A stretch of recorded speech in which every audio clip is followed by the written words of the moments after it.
Sonhos podem ser muitas coisas.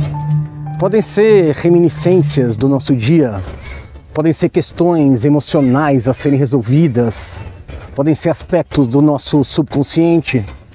E tem até um texto judaico que fala que um sonho é 1/60 de uma profecia. Nesse vídeo, quando a gente fala de sonho, a gente está falando de uma semente para a gente plantar na realidade. E já que estamos em Reshvan, dia 5 de Reshvan, para a gente regar, ver ela se tornar árvore, criar raízes e tomara um dia dar frutos.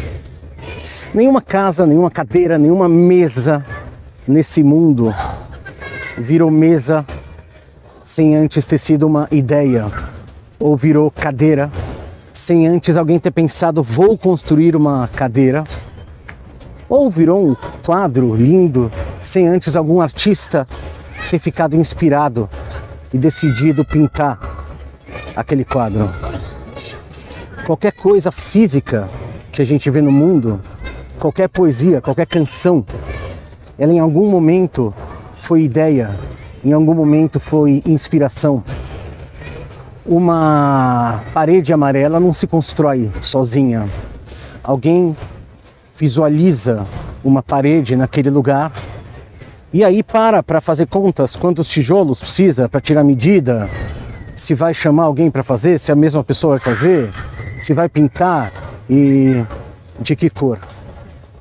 Então a gente vê que existe um caminho entre uma semente virar uma árvore e dar frutos, entre alguém pensar numa poesia e efetivamente escrevê-la, entre alguém visualizar uma parede e a parede está de pé. Então aqui vão 3 dicas da Kabbalah com relação a nossos sonhos enquanto sementes e quanto a esse processo, esse caminho para que eles criem raízes na realidade e possam frutificar. O primeiro é o seguinte: sonhar é muito gostoso, então a gente precisa ter um discernimento quando a gente está sonhando. Se a gente está só no mundo da fantasia, brincando na terra do nunca, por causa do prazer que é sonhar, ou se trata de um sonho que a gente realmente quer trazer para a realidade. Porque num primeiro momento a fantasia e a semente têm uma natureza muito parecida. Só que a fantasia é só uma idealização, pelo prazer da idealização. Se você não ficar preso na terra do nunca, não tem grandes problemas, é gostoso, mas também não vai gerar nada de muito concreto. A semente, ela pode ser plantada, ou não, pode ficar lá guardada no armário, e aí nunca vai frutificar. Mas ela pode sim ser plantada. A segunda dica é o seguinte: alguns dos nossos sonhos a gente quer realizar sozinho porque a natureza deles é essa. Se você é um poeta, talvez quando você tem uma inspiração você queira escrever você mesmo aquela poesia e tá tudo bem com isso. Mas tem alguns sonhos que são muito difíceis de serem realizados sozinhos e que na verdade fazem muito mais sentido de serem realizados em conjunto. Se você quer construir uma escola, é melhor você conhecer outros pais que queiram sonhar esse sonho junto com você. E aí tem mais uma terceira coisa muito importante. A criatividade, ela é uma combinação de um impulso infantil com uma disciplina adulta. O que eu quero falar é o seguinte: se você já viu crianças brincando, é uma imaginação muito fértil, é um potencial enorme, é um mundo muito aberto. Isso é ótimo. As ideias também, elas são concatenadas de maneira muito simples quando você é criança. E isso tem muito a ver com a natureza dos sonhos enquanto semente. Eles são simples. Se você para olhar um sonho que você quer implementar, essas ideias geralmente são claras e simples. A complicação vem quando a gente quer implementar no mundo. E aí quando a gente quer implementar no mundo, aí precisa de resiliência, precisa de organização, precisa de disciplina. Mas é muito bom que esses dois momentos possam conviver ao mesmo tempo. que durante todo o processo a gente mantenha esse entusiasmo, essa alegria, sobretudo essa simplicidade infantil quanto às bases e os porquês do sonho, mas a gente consiga gerir para que ele seja implementado. E mais, aqueles sonhos que fazem sentido para o mundo, eles vão acontecer se a gente tiver persistência e resiliência.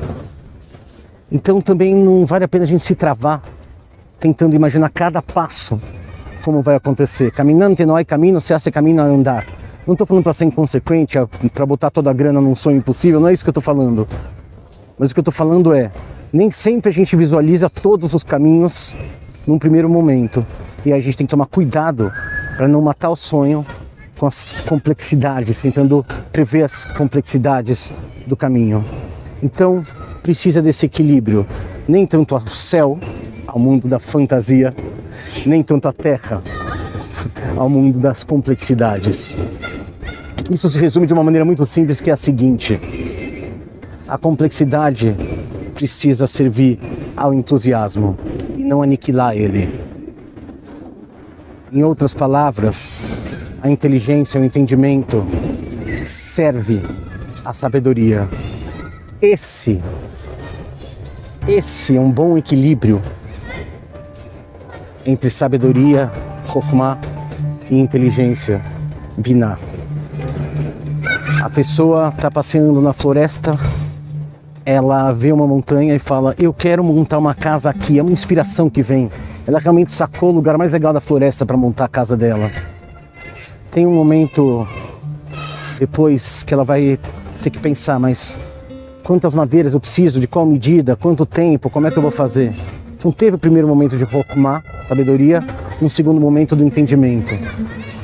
Se chokhmah, que geralmente é comparada ao pai, e binah, que geralmente é comparada à mãe, estiverem em harmonia, quem vai aflorar é Da'at, é o conhecimento. E com isso a gente vai poder ter ótimas noites de muita alegria, de muito prazer dentro da casa que a gente soube vislumbrar, que a gente soube construir, e que aí a gente vai colher os frutos, que é desfrutar. Boas criações. Shalom.